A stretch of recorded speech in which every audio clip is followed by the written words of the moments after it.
गर्लफ्रेंडवर पैसे उडवण्यासाठी 4 नाबालिग मुलांनी कळमना पोलीस स्टेशन हद्दीत घरफोडी केली। देवदर्शनासाठी कुंभमेळ्याला गेलेल्या घराला कुलूप पाहून नाबालिग मुलांनी ही चोरी केली। पोलिसांनी सीसीटीव्हीद्वारे तांत्रिक तपास करून अल्पवयीनकडून 2 गुन्हे उघडकीस आणले व त्यांच्याकडून 45 ग्राम सोनं समवेत 3,25,000 असा मुद्देमाल हस्तगत केला आहे। मागील 15 दिवसात पोलीस स्टेशन हद्दीत नवकन्यानगर आणि भरतनगर इथे 2 घरफोड्या झाल्या होत्या।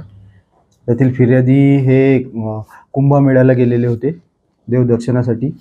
त्यांच्या बंद घरातून 2 घरफोड्या झाल्या। त्यावरून आमचे डीबी पथकाचे PSI श्री रामलोट साहेब आणि यांची टीम यांनी सतत घरफोडीपासून मागोवा घेत परिसरातील जवळपास त्यांनी आजूबाजूच्या परिसर आणि आजूबाजूच्या पोलीस स्टेशन असे इत्यादी परिसरात त्यांनी त्या घटनेदरम्यानचे जवळपास 115 कॅमेऱ्यातले CCTV फुटेज त्यांनी चेक केले।